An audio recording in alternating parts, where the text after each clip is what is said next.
Hi guys, welcome to my channel Animax TV. और आज से मैं इस चैनल पे एक और न्यू एनीमे एक्सप्लेन करने जा रहा हूँ जिसका नाम है can a girl boy friendship survive. तो ये हाल ही में रिलीज़ हुआ है और वीकली इसके एपिसोड्स आएंगे। तो इस वीडियो में एक्सप्लेन करने जा रहा हूँ मैं इसका एपिसोड नंबर 1। एपिसोड शुरू होता है और एक लड़का फ्लावर एक्सेसरीज बेच रहा होता है और फिर मन में कहता है 8th ग्रेड के फॉल में मुझे पता चला कि मैं कितना बेकार हूँ सेल्स में। पूरे दिन में सिर्फ 100 में से 5 ही बेच पाया हूँ मैं। और तभी ये क्लास में एंटर होता है और एक लड़की कहती है तुम मिल ही गए, तुम कहाँ थे? तुम यू ना सुमे हो ना साइंस क्लब से? ये कहता है हाँ। ये लड़की बोलती है तुम ऐसे ही स्टोर को खाली नहीं छोड़ सकते, कुछ लड़कियाँ आई थी कुछ टाइम पहले। ये कहता है अगर मैं यहाँ होता भी तो भी वो ये नहीं खरीदती। ये लड़की बोलती है लेकिन उन्होंने ख़रीदा है ये सब। 15 कस्टमर्स आए और टोटल 27 आइटम्स बिक गए। ये कहता है इतने सारे, थैंक यू। ये लड़की बोलती है ना सुमे, तुम नज़रें क्यों फेर रहे हो? ये मन में कहता है प्रीटी गर्ल्स मेरे टाइप की चीज़ नहीं। तभी यह कहती है तो बताओ मुझे तुम्हें ये 100 आइटम्स क्यों बेचने हैं? यू बोलता है तुम्हें ये कैसे पता? ये लड़की कहती है साटो सेंसे ने बताया मुझे, साइंस क्लब वाले। ये मन में कह रहा होता है ये बहुत क्यूट है, लेकिन मैंने अगर इसे बता दिया तो ये मेरा मजाक बनाएगी। और फिर कहता है मेरा सपना है ये कि मैं एक दिन एक स्टोर खोलूं जहां ये सब बेकूं, लेकिन मेरे पेरेंट्स चाहते हैं कि मैं जॉब करूं कोई अच्छी। मेरी उनसे इस बारे में लड़ाई हुई और उन्होंने कहा कि मैं जो चाहे वो कर सकता हूं अगर मैं स्कूल में ये 100 एक्सेसरीज बेच दूं तो। तभी ये हंसते हुए कहती है ऑफ कोर्स तुम्हारे पेरेंट्स तुम्हें ऐसी चीज़ों के लिए रोकेंगे डमी। ये कहता है हम सिर्फ अभी मिले हैं, मुझे कुछ नहीं बोलना चाहिए था। आखिर तुम हो कौन वैसे? ये कहती है तुम्हारे पास अब कितने एक्सेसरीज बचे हैं? ये कहता है 68। ये बोलती है तैयार हो जाओ ये सब बेचने के लिए, कल का दिन मुझ पे छोड़ दो, मैं हिमारी इनुजुका हूँ। नेक्स्ट सीन में हिमारी के फ्रेंड्स इससे पूछ रही होती है कि इसने ये एक्सेसरीज कहाँ से ली और यह बताती है कि एक ऑनलाइन स्टोर यू से। और नासुमे कहता है कि उस दिन से 2 साल बीत चुके हैं। अगले दिन में सारी एक्सेसरीज बेच पाया था मैं हिमारी की वजह से, और अब मैं इन्हें ऑनलाइन बेचता हूँ और प्रमोट करता हूँ अपने फैमिली ओन्ड कन्वीनियंस स्टोर के ज़रिए। ये मेरा खुद का प्राइवेट वर्ल्ड जैसा है, मुझे ऐसे अकेले काम करना पसंद है। तभी यहाँ पर हिमारी आ जाती है और कहती है वाह एक और ग्रेट पीस, और ये इसे काम करने से और रोकने लगती है। यू इसे देखकर फिर मन में कहता है ये बहुत क्यूट है, और इससे बोलता है मिडिल स्कूल में उस टाइम तुम्हारे लॉन्ग हेयर हुआ करते थे। ये कहती है और तुम बहुत छोटे थे, और ये इसके गले में लटक जाती है। अब पास्ट का सीन दिखाया जाता है। नासुमे कहता है तुमने मुझे क्यों बचाया? ये कहती है मैं बस इन्हें बेचना चाहती थी, इसलिए मैंने मदद करी तुम्हारी। चलो फ्लावर एक्सेसरीज शॉप चलाएं, मैं तुम्हारी मदद करूँगी। मैं इस नेकलेस को ही देख रही थी काफ़ी टाइम से जो तुमने मुझे दिया, और मैंने तुम्हें इस पर काम करते हुए भी देखा साइंस रूम में। मुझे पता है तुम फ्लावर्स की देखभाल करते हो गार्डन में। तुमने उन्हें नाम दिए और रोए जब तुम्हारी फैमिली ने उन्हें काटा। ये काफ़ी एम्बैरेस हो जाता है। ये कहती है मैं पहले बस ये ख़रीदना चाहती थी, लेकिन फिर मैंने देखा कि तुम्हारे स्टोर कितनी बुरी हालत में है, तो मैंने अपने भाई से मदद मांगी। तुम पे मेरा एहसान है नासुमे। ये कहता है तुम्हें क्या चाहिए? ये बोलती है तुम्हारी आँखें। और फिर कहती है मेरा मतलब है कि मुझे तुम्हारी आँखें बहुत पसंद है, जब ये चमकती है जब तुम काम करते हो। ये बहुत फोकस्ड और प्रिटी है। प्रॉमिस करो कि तुम ये पैशनेट आँखें सिर्फ मुझे दिखाओगे, और मैं इसके लिए सारी एक्सेसरीज बेचूंगी। चलो शेयर करें सेम डेस्टिनी, बेस्ट फ्रेंड की तरह। यू मन में कहता है द एनेमोन फ्लैसिडा रिप्रेजेंट करता है फ्रेंडशिप को और कभी अलग ना होने को। नेक्स्ट सीन में यू कहता है हिमारी उस टैलेंट एजेंसी का क्या हुआ? ये कहती है मैंने उनका प्रपोजल रिजेक्ट कर दिया, तुम्हारे प्रोमो पे फोकस करना होगा, हम बेस्ट फ्रेंड्स हैं। अगर तुम अपना स्टोर नहीं खोल पाए 30 साल के होने से पहले तो मुझे तुमसे शादी करनी होगी। नासुमे कहता है बंद करो ये सब, जब से तुम ये बोलने लगी हो हिमारी मुझे अपना लिटिल ब्रदर कहने लगा है। हिमारी कहती है बिग ब्रदर तुम्हें बहुत पसंद करते हैं, वो नहीं रुकने वाले जब तक तुम किसी से शादी ना कर लो। यू कहता है पहले मुझे किसी को डेट करना होगा। हिमारी कहती है क्या अभी भी तुम उसी एलिमेंट्री स्कूल वाली क्रश पे अटके हुए हो? तुम मुझसे ट्रिप पे मिले थे ना? ये बनावटी कहानी लगती है मुझे तो, अब तुम्हें रियल लड़कियों पे ध्यान देना चाहिए। यू कहता है देता अगर तुम स्कूल में मेरे से चिपकी ना रहती और सबको मुझसे दूर ना करती। ये कहती है लेकिन मेरे तो बॉयफ्रेंड रहे हैं काफ़ी, शायद तुम अट्रैक्टिव नहीं हो। नासु में कहता है, और शायद ये भी हो सकता है कि जिन लड़कों को तुमने छोड़ा वो मेरे बारे में अफवाह उड़ा रहे हूँ। हिमारी कहती है, वेल मैं तुम्हारी ही बातें करती हूँ उनके सामने, लेकिन मैं उन्हें पसंद नहीं करती, मैं काफ़ी बोर हो चुकी हूँ।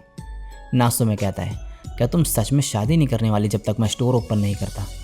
ये कहती है, क्या पता मेरी अरेंज मैरिज हो जाए, क्योंकि तुम तो मुझसे शादी नहीं करने वाले। यू कहता है, मुझ पे ब्लेम मत डालो। हिमारी कहती है, मेरी यंग बॉडी को कोई ओल्ड मैन ले जाएगा। यू बोलता है, क्या ऐसी चीज़ें आज के टाइम पे होती हैं? हिमारी कहती है, हाँ, हाई स्कूल के बाद भी हो सकता है। मैं नोबल फैमिली से जो कनेक्टेड हूँ, ये पॉलिटिक्स के लिए भी हो सकता है। नासु में कहता है, तो फिर मैं तुम्हारी हेल्प करूँगा। और तभी हिमारी हंसने लगती है और कहती है, मजाक कर रही थी मैं तो, और इसका मजाक उड़ाने लगती है। नेक्स्ट सीन में यू पास्ट के बारे में याद कर रहा होता है, जिसमें हिमारी कहती है कि डेटिंग बहुत ही बोरिंग चीज़ है और वैसे भी मेरे को ये रोमांस वगैरह समझ नहीं आता। और फिर यू से पूछती है कि क्या तुम्हारी कोई गर्लफ्रेंड है? ये कहता है, ऐसी हॉबी के साथ नहीं हो सकती। हिमारी बोलती है, हम एक जैसे ही हैं। एक आइडिया है मेरे पास, अगर हम 30 साल तक सिंगल रहें तो क्यों ना हम साथ रहें फिर। नासु में बोलता है, 30 ही क्यों? ये बोलती है, ये बढ़िया एज है, अगर तुम 30 साल तक अकेले रहे तो मुझे ही चुनना। यू बोलता है, तुम्हारे अलावा मुझे कोई भी चलेगी, मैं एक मॉडेस्ट पर्सन को प्रीफर करूँगा। और हिमारी फिर से इसके कंधे पे चढ़ जाती है। नेक्स्ट सीन में यू अपनी बड़ी बहन से मिलता है और ये इससे कहता है कि मुझे लगता है कि हमें और ऑर्डर्स मिलेंगे, तो क्या आप हमारी थोड़ी पैसों की मदद कर देंगी? नेक्स्ट सीन में ये लड़का कहता है, इनोजुका तुम उस लूज़र को तो डेट नहीं कर रही ना जिसके साथ रहती हो हमेशा? ये बोलती है, तुम्हें उससे क्या मतलब है सेनपाई? और मन में कहती है, क्या एक लड़का और लड़की की फ्रेंडशिप सर्वाइव कर सकती है? ऑफ कोर्स, इस फीलिंग्स को और कैसे एक्सप्लेन करा जा सकता है भला? क्या तुम ये कहना चाह रहे हो कि मेरा ड्रीम यू को सपोर्ट करने का मतलब सिर्फ उसे किस या उसके साथ सोना है?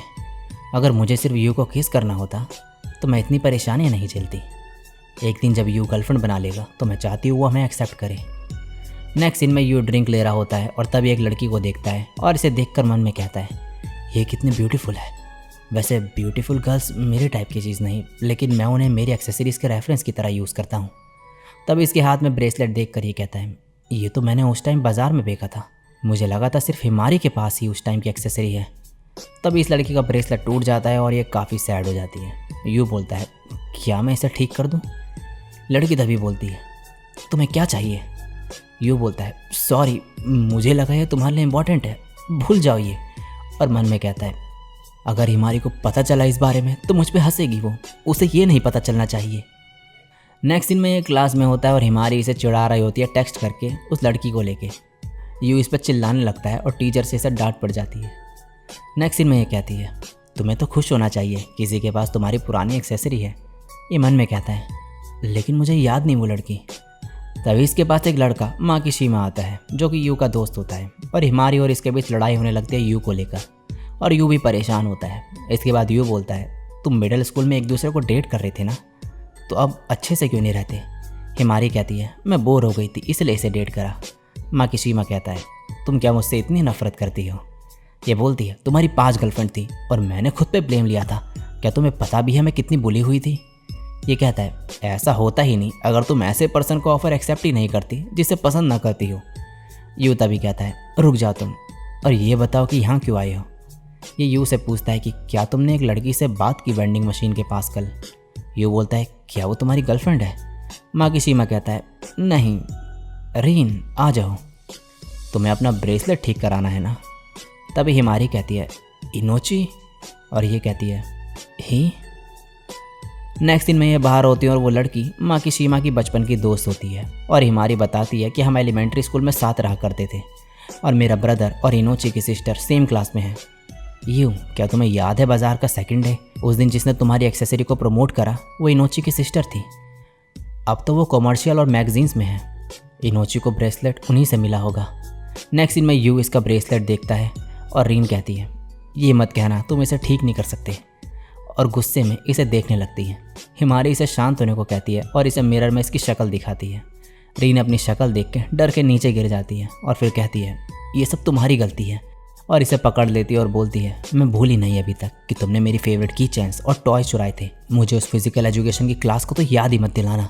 हिमारी बोलती है, मैं खुद को रोक नहीं पाई थी, वो once in a lifetime chance था और ये इसके ब्रेस्ट दबाने लगती है और रीन इसे गुस्से में हिलाने लगती है। यू इन्हें रोकने की कोशिश कर रहा होता है। नेक्स्ट सीन में अब यू इसका ब्रेसलेट ठीक कर रहा होता है और काफ़ी देर तक काम करने के बाद ये ठीक कर देता है इसे। ये दोनों हंस रहे होते हैं। यू तभी रियलाइज़ करता है कि इन्होंने कुछ ऐसा कर दिया है इसके बालों का हाल, और ये दोनों बहुत ही ज़्यादा हंस रहे होते हैं इसके ऊपर। इसके बाद रीन इसे थैंक्स बोलती है ब्रेसलेट ठीक करने के लिए। नेक्स्ट सीन में रीन पूछती है कि क्या तुम दोनों डेट नहीं कर रहे?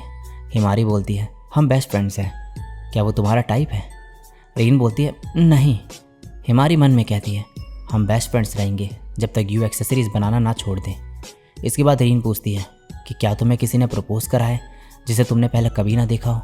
हिमारी कहती है क्या तुम ऑनलाइन लोगों की बात कर रही हो? रीन बोलती है कुछ ऐसा ही। मेरी मॉम कहा करती थी कि सिर्फ वो ही जिनका काइंड हार्ट हो, सिर्फ वही ऐसी चीज़ बना सकते हैं जो लोगों को प्रभावित कर सकें। हिमारी बोलती है तुम्हारी फैमिली कन्फेक्शनरी चलाती है ना, क्या ये क्राफ्टमैनशिप के बारे में है? इसका ऑनलाइन लोगों से क्या लेना देना? रीन कहती है मुझे कोई आइडिया नहीं था कि वो कैसे दिखते थे, लेकिन मुझे लगता था कि वो पास ही थे। हिमारी कहती है तुम्हें कैसे लगा ये? तभी रीन पिक्चर दिखाते हुए कहती है मुझे पता था क्योंकि उनका काम हमेशा तुम्हारी पिक्चर में होता था। हिमारी कहती है इनोची हम बात कर सकते हैं? रीन बोलती है वो स्टोर जो तुम्हारी एक्सेसरीज़ बनाता है वो नात्सू में है। सही कहा ना? हिमारी मन में कहती है मैं बहुत एरोगेंट थी, मुझे लगा था कि यू को सिर्फ मैं जानती हूँ, जैसे मानो कि हमारी फ्रेंडशिप सबसे बढ़कर हो। ये मेरी विश के अलावा और कुछ नहीं था। और इसी के साथ ये एपिसोड यहीं पे एंड हो जाता है। सो गाइज, अगर आप लोग चाहते हो कि मैं इस एनीमे को कंटिन्यू करूं, देन इस वीडियो पे 1000 लाइक्स और 100 कमेंट्स कंप्लीट कर देना और मैं इसका नेक्स्ट एपिसोड लेकर आ जाऊंगा। फिलहाल के लिए बस इतना ही। मैं मिलूंगा किसी और दिन किसी और वीडियो के साथ। तब तक के लिए सायोनारा और बाय।